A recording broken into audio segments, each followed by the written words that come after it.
And on half Steppin, Marcus J. Thank you so much. Yeah, somebody got to be Ruben. Thank you so much for hanging in there with us to stay with us and then on the discussion. Give us a call, 804-447-0601, 804-447-0601. You're very likely listening to us at www.globalscaleradio.net, or you're listening to us on your shoutcast function on your cell phone, globalscalebroadcasting.com. If you like what you hear, tell the homies about it. Tell them where we at every single week, 7 p.m. to 9 p.m. every single Tuesday. Ain't no half stepping. And don't forget us on your Win app is Global Scale Broadcasts. Global Scale Broadcasting on your Win app, which has the shoutcast function in it. AOL, all of those shoutcast functions, you can find us Global Scale Broadcasting, as well as TuneIn, from what I understand.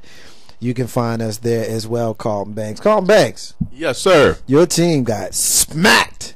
your football team got smacked. They ain't get smacked that hard. They got smacked. Yeah, they got smacked. They got a little pop on the wrist. Smacked though. You know, they got a $10 million fine that they're going to spread out over the next 2 years because of the salary cap that we tried to finagle correctly, but then again the NFL said we didn't do it correctly, but then the NFL approved it. So I don't understand it.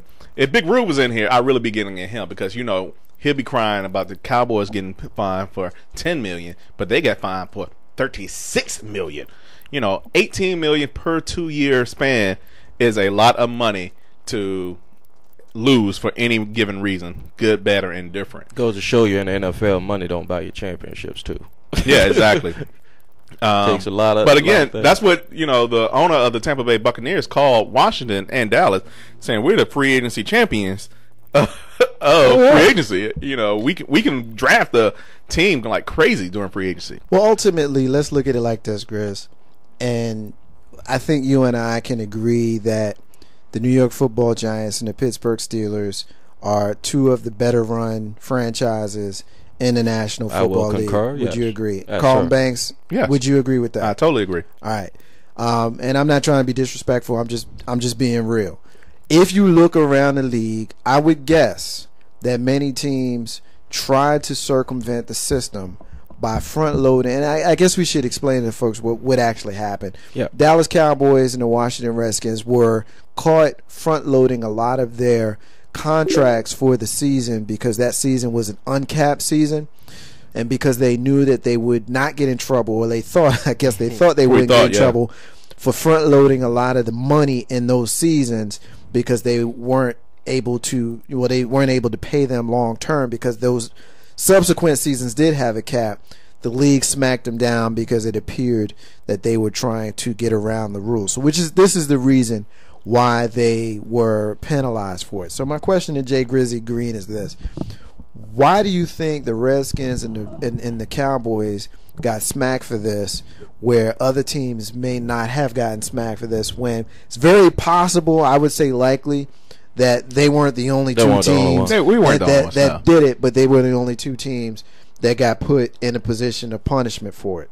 I'm going to try to answer it as a fan, Marcus. I mean, those are two high-profile franchises their owners are, and they've been known to empty the pockets, you know, out of these owners and their fan base to get high-quality players. Some high-quality players don't come through, i.e. Tony Romo, but I'm just saying, you know, or a trading for Donovan McNabb, eating his contract from Philly, or re-signing him for a long-term deal and then cutting him like a season and a half later. So I don't think the NFL has an axe to grind. I think all teams in the NFL got to know that the league office does not play, and you will eventually get caught, and the hand may come down a little strong. But I just think those were the two that were on the forefront that were doing it probably more than most teams do it, and more, excessive. If I got a $15 million contract and there's no cap year, and they front load it with 10 of that 15 on the first year, and you know, somehow that contract gets in the public, you know, that's going to raise a red flag, you know. So, you know, it's the right way to do business in the NFL, and the teams that's out there, like you said, the Cowboys, I mean, not the Cowboys, but the Giants, the Steelers, the Packers, the Patriots, they have a certain way to do it, and you could work within the rules. I mean, I think it's best, and it's in the best interest of the NFL because you want parity. You want every season, except for if you're the Browns or right, the Cowboys. You want a chance to get it. You want a chance for teams to be even, and then you don't want to have one team all supersided. Granted, Pittsburgh. I have to say, Pittsburgh doesn't spend a lot of money. We're the best. I'm like not DJ Khaled. I'm not going to say that. Pittsburgh doesn't spend a lot of money. New England doesn't spend a lot of money. They draft players and they force them into a contract that is very limited in what they can do after the fact. They don't force them. You play out your contract, and when it's time for free agency, you got to go. Yeah, whatever. But I don't see anything wrong with that. If you look around, Major League Baseball, which anybody knows me knows that's where my home base is. Right. Carlton Banks' home base is National Football League, the same as Grizzy. My home base is Major League Baseball. One thing that the Boston Red Sox did a real good job of is looking around their roster at players that had come towards the end of their career, right. And they didn't get. I guess the word I'm looking for is value. Well, it's not really what I'm looking for. They didn't get to the point where they wanted to hug their players so much that they gave them money they didn't deserve. Right, overextend themselves. They didn't fall into the trap the Yankees fell into by overpaying for players like Jeter, who we love, but he got paid too much. It is what it is. He's earning it now, so to speak, particularly because other players aren't doing very well. Right. But at the end of the day, you don't pay a 38-year-old shortstop $15 million a year. When you had players like Pedro and even Roger Clemens to a lesser degree, the Red Sox says thanks for the memories and they let him go. And I envy the ability of Theo Epstein, who was the general manager at the time, to be able to do that.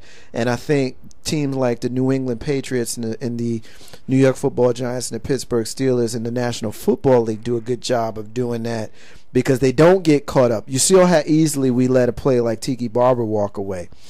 We saw how he retired, but at the end of the day, if we threw enough money at him, he may have come back and won that Super Bowl. You see how easily we let Brandon Jacobs walk away to San Francisco. Yep. And things like you see how Steve Smith went along to Philadelphia. Amani Toomer retired. So you can see how certain franchises are better about that. And that's the front office, though. Scouting, the head coach, the coaching team. They sit there, and if you watch a player coming out of college, and you've been in the business. Al Davis was known for doing that before he passed a long time when the Raiders in their heyday. He drafted kickers. He drafted a punter in the first round. I mean, but granted, look at that punter that he's right, still a Hall of Fame. He's a Hall of Fame. He's a Hall of Fame punter. I mean, I don't know if a punter should be in the Hall of Fame, but I mean, if you can still get value. I always like a fantasy football. You can get value in a draft or value for a player where you're not, betting the farm on that whole player. I never understood how Texas got A-Rod for what, $290 million. What was it? $252 the initial contract. That was crazy. When the dude is not going to stay there. Yeah. And I'm like, you pretty much gave him a stake in your franchise, and what did he get you? No pennants. But what's funny about that? I had this argument with my barber Thursday, about A-Rod and his time in Texas when he went down there, and we know that those years were steroid tainted. We didn't know at the time, but those were the 3 best years of his career. So if you were a Texas Ranger fan in 2001 or whatever year it was he was there, you're like, whoa, this dude is great. But what ended up happening was it hamstrung the team. Because they had no way of being able to get anybody else because they were paying him, $25 million a year, and then you get people that want to fuss at the Yankees for taking him on. But real talk, he could afford it. He could afford it. We could afford it. But he was looking to take less money, Grizz, to go to Boston. Right. He wanted to go to Boston, and he was going to take less money to make that trade happen. It was the union that wouldn't allow it.